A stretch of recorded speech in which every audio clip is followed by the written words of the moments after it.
नमस्कार, मैं नरेश कड़ेल आज की खुशनुमा सुबह में आप सभी का स्वागत करता हूं। मैं पहल संस्था का फाउंडर मेंबर हूं, जो कि एक एनजीओ है। आज सीके बिरला में आयोजित इस चाय पर चर्चा में हमारे साथ हैं सीनियर एंडोक्रिनोलॉजिस्ट डॉक्टर अभिनव गुप्ता, जो कि हार्मोन रिलेटेड चीज़ें देखते हैं, डायबिटीज़, थायराइड और बाकी चीज़ें। उसी के साथ हमारे साथ हैं डॉक्टर प्रीति विजय, जो कि चीफ डाइटिशियन हैं। आज हम डॉक्टर साहब से बात करके जानेंगे कि मधुमेह जो है, जो आज हमारा भारतवर्ष है, हमारे भारतवर्ष को डायबिटीज़ की कैपिटल कहा जाता है, तो मधुमेह क्या है और उसके बारे में हम क्या कर सकते हैं, कितनी लोगों में इसकी जानकारी है, क्या अभाव है, इसी से रिलेटेड चंद प्रश्न आज हम जानने की कोशिश करेंगे। तो डॉक्टर साहब, मैं आपसे जानना चाहूँगा कि मधुमेह क्या है और हमारा नॉर्मल ब्लड शुगर लेवल जो है, मतलब रक्त शर्करा, वो कितना होना चाहिए? मधुमेह, डायबिटीज, ये सब एक ही नाम है जो हर घर में लगभग इस समय पर है। मधुमेह की सिंपल भाषा में अगर हम बात करें तो शरीर में शुगर की मात्रा ज़्यादा हो जाना। अब अगर इसको गणित की भाषा में बात करें कि कितनी ज़्यादा हो जाए कि हम उसे डायबिटीज़ कहेंगे। हमारी खाली पेट की शुगर जिसे हम बात करते हैं, शरीर में होनी चाहिए 100 से नीचे, और खाने के बाद की शुगर होनी चाहिए 140 के नीचे। अब अगर ये इससे ज़्यादा है तो इसमें भी हम दो कैटेगरी में डिवाइड करते हैं कि खाली पेट की शुगर 126 से ज़्यादा और खाने के बाद की शुगर 200 से ज़्यादा, तो इसे डायबिटीज़ कह देते हैं, फ्रैंक डायबिटीज़। ये इसलिए डिवाइड किया गया कि इस लेवल के बाद में शुगर होने पे इन लोगों को कॉम्प्लिकेशंस की रिस्क ज़्यादा है। इसकी दूसरी कैटेगरी होती है प्री डायबिटीज़, जहाँ पर खाली पेट की शुगर 101 से लेकर 126 तक, खाने के बाद की शुगर 141 से लेकर 200 तक होती है। इससे हम प्री डायबिटीज़ की डेफिनेशन में आती है। पर जब हमारा रक्त शर्करा या ब्लड शुगर लेवल्स बढ़ जाता है, तो इससे सर और क्या क्या जटिलताएं आ सकती हैं? जब शरीर में ब्लड शुगर बढ़ा रहता है तो ये एक लंबे समय तक बढ़े रहने पे डायबिटीज़ लगभग शरीर के सारे अंगों पर असर डालती है। अगर मुख्यतः बात करें, जिसे हम माइक्रोवेस्कुलर कॉम्प्लिकेशंस कहते हैं, सबसे ऊपर आँखों में प्रॉब्लम होने लगती है, दिखने में प्रॉब्लम होने लगती है। दूसरा किडनी में दिक्कत आने लगती है, जिसे हम नेफ्रोपैथी कहते हैं। पैरों में जलन, सुन्नपन होना, इस तरह की चीज़ें होती है, जिसे हम न्यूरोपैथी कहते हैं। ये तीन तो क्रॉनिक कॉम्प्लिकेशंस हैं। इसके अलावा भी हार्ट अटैक की रिस्क का इंक्रीज़ होना, पैरालिसिस की रिस्क का इंक्रीज़ होना, ये अलग तरह के कॉम्प्लिकेशंस है जो डायबिटीज़ के लंबे समय में अनकंट्रोल होने की वजह से होते हैं। डॉक्टर प्रीति, हम डॉक्टर साहब ने बताया कि मधुमेह में बहुत सारा शुगर लेवल कंट्रोल नहीं होने की वजह से कॉम्प्लिकेशंस भी आते हैं। शुगर लेवल्स हमारे खाने से बहुत कुछ रिलेटेड है, तो डायबिटीज़ के अंदर डाइट का कितना रोल है? डायबिटीज़, जैसा कि सर ने बताया कि high blood sugar level, sugar अपनी बढ़ जाती है, तो डाइट का इसमें बहुत ही इम्पॉर्टेंट रोल है। जो भी चीज़ें ऐसी जो अपनी शुगर को बढ़ाती हैं, वो सब चीज़ें अपने को इसमें थोड़ा सा कम करना है। तो उसके लिए मेजरली जैसे अपने जो खाना है, जो भी आप डाइट ले रहे हैं, उसमें आपको सिंपल कार्बोहाइड्रेट्स अपने कम करके कॉम्प्लेक्स कार्बोहाइड्रेट्स बढ़ाने होते हैं। फाइबर बढ़ाना होता है। जैसे अगर हमें कॉम्प्लेक्स कार्बोहाइड्रेट और फाइबर की बात करते हैं, तो जैसे अपना मोटा अनाज है, जैसे अपनी छिलके वाली दालें हैं, अंकुरित दालें हैं, फ्रूट्स हैं, वेजिटेबल्स हैं, ये चीज़ें अपन बढ़ा सकते हैं। और ज़्यादा चिकनाई वाली चीज़ें जैसे कम करना है, मीठा अपना बंद करना है। तो इन चीज़ों को अगर ध्यान में रखते हैं तो हम काफ़ी हद तक हमारी शुगर लेवल्स को कंट्रोल में रख सकते हैं। साथ ही आपका जो भी कैलोरीज़ है, जो डाइटिशियन है वो आपकी कैलोरीज़ को डिसाइड करती है कि आपको आपके हाइट और वेट के हिसाब से कि आपका कितना कैलोरीज़ जाना चाहिए। अगर आपका वेट बहुत ज़्यादा है तो आपके डायबिटीज़ की रिस्क बढ़ती है, शुगर कंट्रोल करने में भी प्रॉब्लम आती है। तो आपकी डाइट ऐसी होनी चाहिए जो आपको वेट कंट्रोल करने में हेल्प करे और साथ ही जो आपकी शुगर को भी कंट्रोल कर सके। मैम, आपने ये बहुत अच्छा बताया, पर अमूमन ये प्रचलन में है जिसको डायबिटीज़ होती है तो वह अपनी डाइट का ध्यान रखे। पर आपने ये बहुत अच्छी बात बताई, जो मुझे भी पता लगा, कि आपको सिर्फ अपनी डाइट कंट्रोल नहीं करनी है, आपको अपने बॉडी वेट या अपनी बॉडी नेचर के हिसाब से डाइट को कंट्रोल करना ज़्यादा ज़रूरी है। डॉक्टर अभिनव सर, जैसा कि मैम ने बताया कि मधुमेह या डायबिटीज़ का एक बहुत इम्पॉर्टेंट फैक्टर डाइट से रिलेटेड है, उसके अलावा या उसके साथ ही और कौन से इम्पॉर्टेंट कारण हैं मधुमेह होने के? अगर हम डायबिटीज़ होने के कारणों की बात करें, क्योंकि अक्सर लोग पूछते हैं क्या मुझे डायबिटीज़ हो सकती है, तो वो कौन लोग हैं जिनको डायबिटीज़ होने की संभावना ज़्यादा है। First, weight. Most important thing is weight, अगर आपका वेट ज़्यादा है तो आपको डायबिटीज़ होने की रिस्क ज़्यादा है। सेडेंट्री लाइफ स्टाइल, अगर आप सेडेंट्री लाइफ स्टाइल जीते हैं आजकल के टाइम पे आईटी सेक्टर्स के लोग जिनकी प्रोलॉन्ग्ड सिटिंग है, तो उनको डायबिटीज़ होने की रिस्क इंक्रीज़ हो जाती है। And third most important cheese is genetic risk, अगर आपकी परिवार में डायबिटीज़ है तो आपको डायबिटीज़ होने की रिस्क काफ़ी ज़्यादा है। बट इन सब के अलावा भी काफ़ी सारे ऐसे अननोन फैक्टर्स हैं जो हमें नहीं पता है। तो ऐसा नहीं है कि जिनका वेट ज़्यादा है उन्हें ही डायबिटीज़ होगी, जिनका वेट कम हो उन्हें भी डायबिटीज़ हो सकती है। हाँ, जिनका वेट ज़्यादा है उनको रिस्क ज़्यादा है, जिनके परिवार में डायबिटीज़ है उनको डायबिटीज़ होने की रिस्क ज़्यादा है। बट ऐसा नहीं है कि जिनको परिवार में डायबिटीज़ नहीं है उनको डायबिटीज़ नहीं हो सकती। इवन आज के टाइम पे मोस्ट ऑफ द पेशेंट्स हम देखते हैं उनमें without any risk factors diabetes मिलती है। मैं मैम से पूछना चाहूँगा, मैम सामान्यतः ये देखा जाता है कि आप शुगर का इंटेक ज़्यादा करेंगे, शुगर ज़्यादा खाएंगे तो डायबिटीज़ आपको हो जाएगा। तो शुगर के इंटेक या शुगर कितना खाने से कितना रिलेशन है? ये बहुत ही अच्छा क्वेश्चन है, क्योंकि जनरली लोगों में ये कंफ्यूजन रहता है कि मैं शुगर खाता नहीं हूँ फिर भी मुझे डायबिटीज़ हाँ, क्यों हो अधिकतर गई? यही देखा गया है। अधिकतर वो ऐसे ही बोलते हैं कि मैंने तो बिल्कुल चीनी बंद कर रखी, मैम मुझे फिर भी डायबिटीज़ हो गई है। तो सर शुगर से रिलेशन नहीं है कि आप जो लोग ज़्यादा चीनी खाते हैं या शुगर खाते हैं उन्हीं को डायबिटीज़ होती है। डायबिटीज़ का जो सीधा अपना रिलेशन है वो आपका एक अनहेल्दी लाइफ स्टाइल से है। कैसा लाइफ स्टाइल है, मतलब आप कितना अपने आप को एक्टिव रखते हो, वो भी है कि आपका बाहर का खाना आप कितना खा रहे हैं, कि आपके खाने में जंक फूड कितना है। ये सब चीज़ें आपके उसमें डिपेंड करता है कि आपको कितना ज़्यादा ये डायबिटीज़ के लिए प्रोन बना रहा है। और जैसा कि हमने वेट के बारे में डिस्कस किया, वो भी एक रीज़न होता है कि आपके खाने में कार्बोहाइड्रेट्स आप ज़्यादा खा रहे हैं। सिंपल कार्बोहाइड्रेट्स ज़्यादा है, जैसे कि मैदा है, आपका आलू है, चावल है, आपका नॉर्मल जैसे आप सिर्फ गेहूं की चपाती ही खाते हैं। लेकिन अगर आप सिर्फ कार्बोहाइड्रेट्स ज़्यादा खा रहे हैं और आपके खाने में अगर फाइबर नहीं है, फाइबर मतलब रेशा नहीं है, तो आपका जो कार्बोहाइड्रेट इंटेक है वो बढ़ जाता है, जिसकी वजह से आपकी डायबिटीज़ होने के चांसेस बढ़ जाते हैं। वहीं साथ में अगर आप फिज़िकल एक्टिविटी नहीं कर रहे हैं, फिज़िकल एक्टिविटी से आपका जो भी ब्लड शुगर लेवल्स है वो यूज़ हो जाता है, तो आपकी शुगर इतनी ज़्यादा नहीं बढ़ती है। लेकिन अगर आप नहीं कर रहे हैं फिज़िकल एक्टिविटी तो आपके डायबिटीज़ होने के चांसेस बढ़ते हैं। चीनी खाने से डायबिटीज़ नहीं होती। पर चीनी में एक चीज़ और है मैम, हम देखते हैं कि आप चीनी मत खाओ।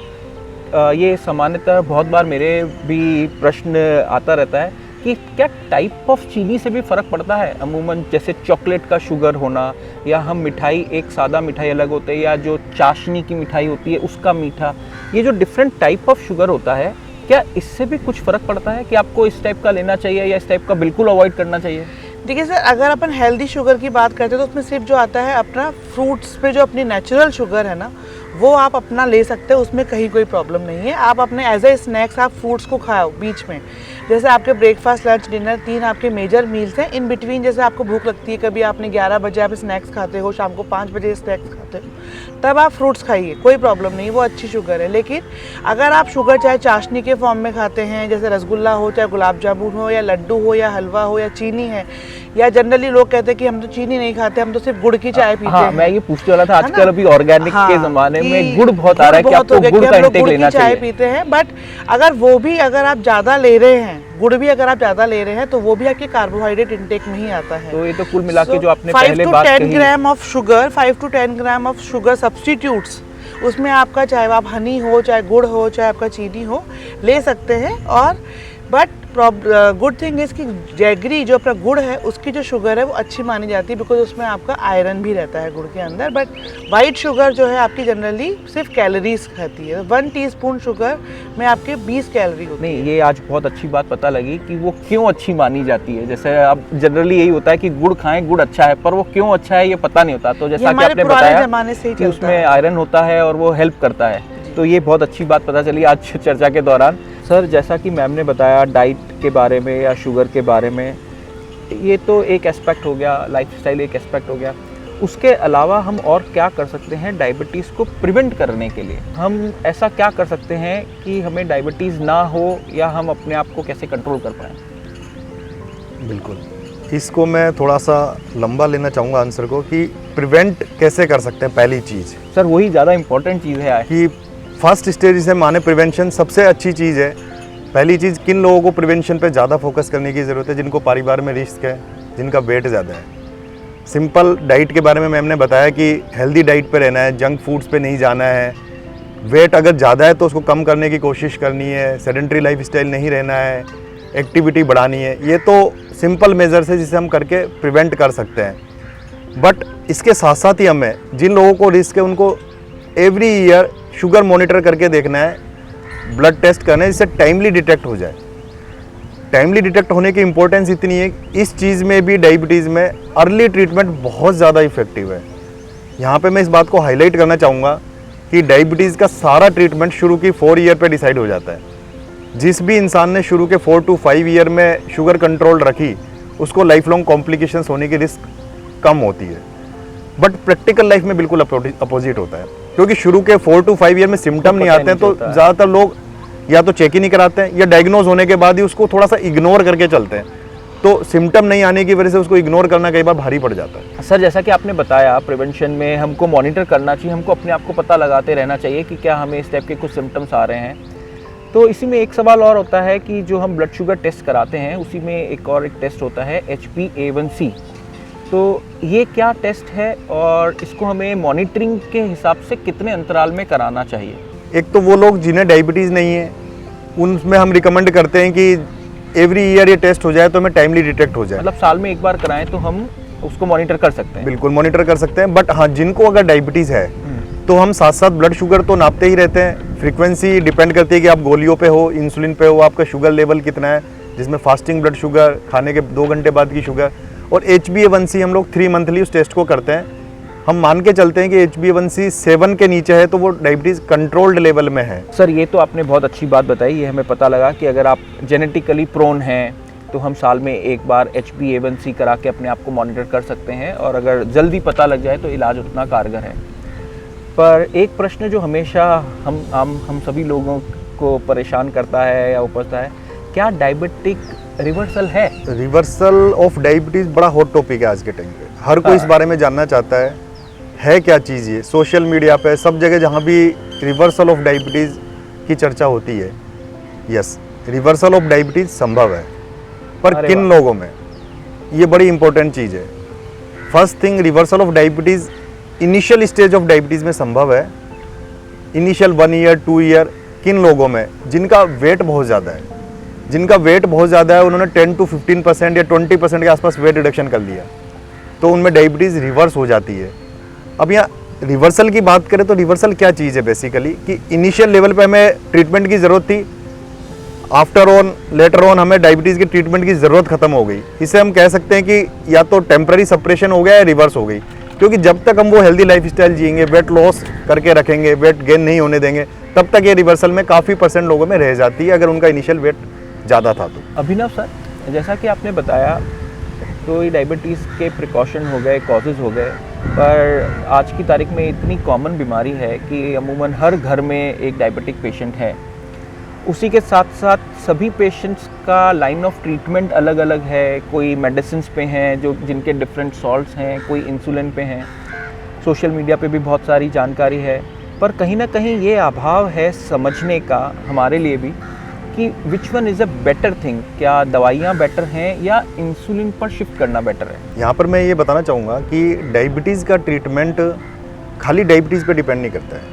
काफ़ी जितनी बड़ी डिजीज़ उतने ही ज़्यादा मिथ्स, कि मेरे को इंसुलिन चालू हो गया तो ऐसा हो गया, कॉम्प्लिकेशंस हो गए हैं। डायबिटीज़ का ट्रीटमेंट शुगर से ज़्यादा कहीं और है आज के टाइम पे, कि हमने शुगर नाप ली, बट डायबिटीज़ का ट्रीटमेंट डिपेंड करता है बहुत सारी और चीज़ों पर। वो कौन सी चीज़ें हैं? सबसे इंपॉर्टेंट चीज़ कि हमारी डायबिटीज़ की ड्यूरेशन क्या है। मोस्ट ऑफ द लोगों में डायबिटीज़ प्रोग्रेसिव डिजीज़ है, जैसे जैसे दवाइयाँ फेल होती जाती है हम बढ़ाते जाते हैं। अब ट्रीटमेंट काफ़ी चेंज हो गया है। इंसुलिन शब्द जैसे ही हम बोलते हैं, पेशेंट को लगता है कि अब मेरे साथ क्या होने वाला है। इंसुलिन यूजुअली 2 इंडिकेशंस की वजह से हम लोग डालते हैं, एक है टेम्पररी इंडिकेशंस, एक है परमानेंट इंडिकेशंस। वो टेम्पररी इंडिकेशंस क्या है कि किसी का वेट लॉस हो रहा है, किसी का कोई ऑपरेशन होना है, किसी को इन्फेक्शंस हो गया है, शुगर कंट्रोल्ड है, फिर भी हमने दवाइयाँ हटा के इंसुलिन पे शिफ्ट कर दिया उनको। ये वो लोग हैं जिनका फ्यूचर में इंसुलिन भी बंद हो जाता है, वो वापस से दवाइयों पे शिफ्ट हो जाते हैं। बट इंसुलिन से घबराना नहीं है। आपका एक ही टारगेट होना चाहिए, मेरी शुगर कंट्रोल होनी चाहिए, चाहे गोलियों से हो चाहे इंसुलिन से हो।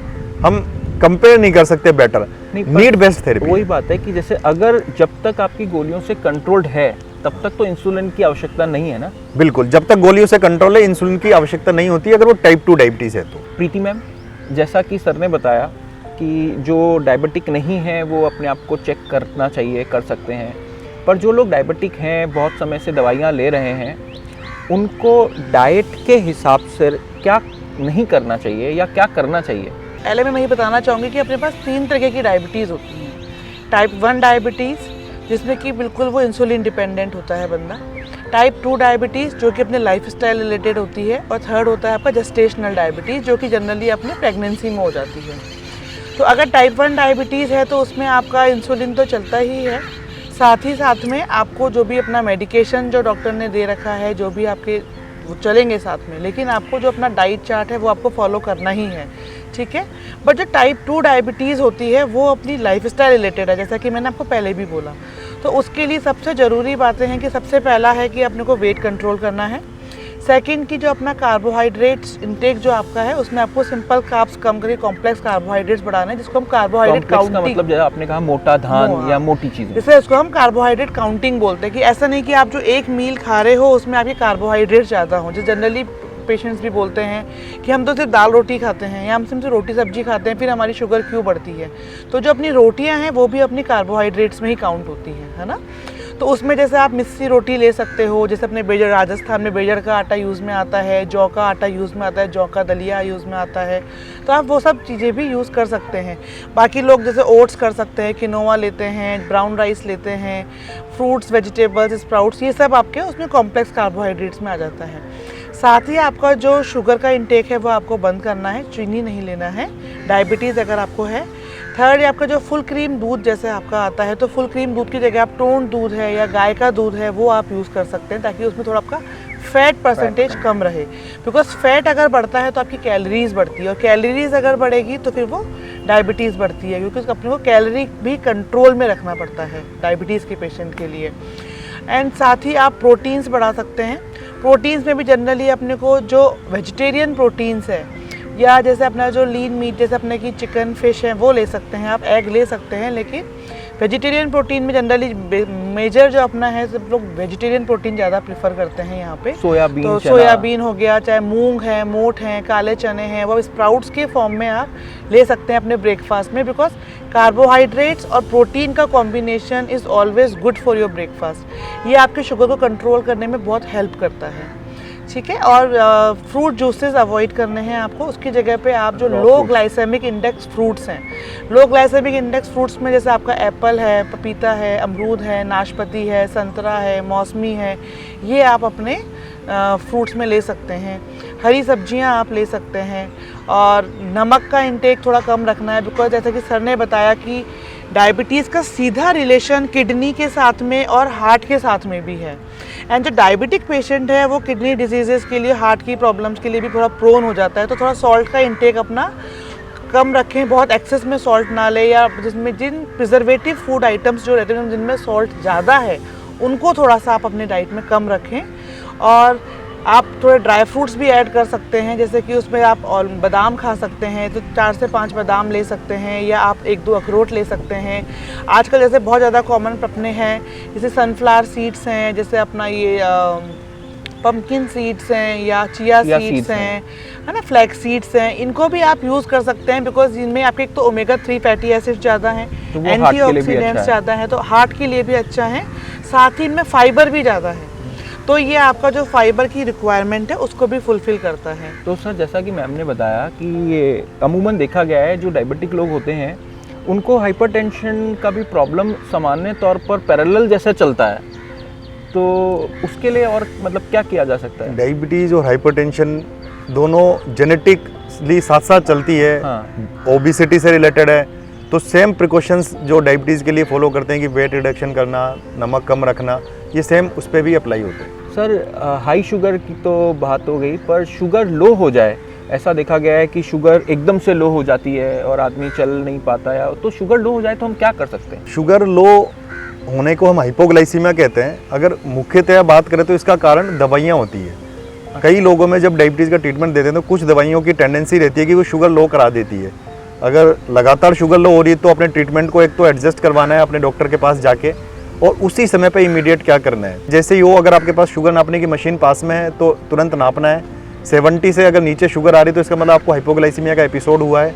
और अगर मशीन पास में नहीं है उस समय पर, तो तुरंत मीठा खा लेना है 15 से 20 ग्राम के आसपास, जिससे तुरंत एक तरह की ये इमरजेंसी सिचुएशन होती है, हमें शुगर को तुरंत बढ़ाना है। आज काफ़ी सारे मिथ्स के बारे में पता चला डॉक्टर साहब आपसे बात करके, और काफ़ी जानकारी मिली। जैसा कि मैम ने बताया कि अगर गुड़ खाना तो है, पर गुड़ क्यों खाना है, उसका आयरन भी एक तरह से हमको हेल्प करता है। आज हमने इस चाय की चर्चा पर ये जाना कि डायबिटीज़ के क्या क्या मुख्य कारण हैं, कैसे उन्हें रोका जा सकता है। और मैं बहुत बहुत धन्यवाद देता हूँ डॉक्टर अभिनव जी का, प्रीति मैम का, कि आपकी जो भी जानकारी है उससे बहुत मदद मिलेगी लोगों को समझने में। कुछ जो मिथ्स हैं वो आज बहुत सारे हमारे दूर हो गए हैं। साथ ही साथ मैं RBH टीम का बहुत बहुत आभार व्यक्त करता हूं कि उन्होंने ऐसी चर्चा का आयोजन किया, और उम्मीद है ऐसी नई चर्चाएं चलती रहेंगी तो लोगों के बहुत सार्थक रूप में काम आएंगी।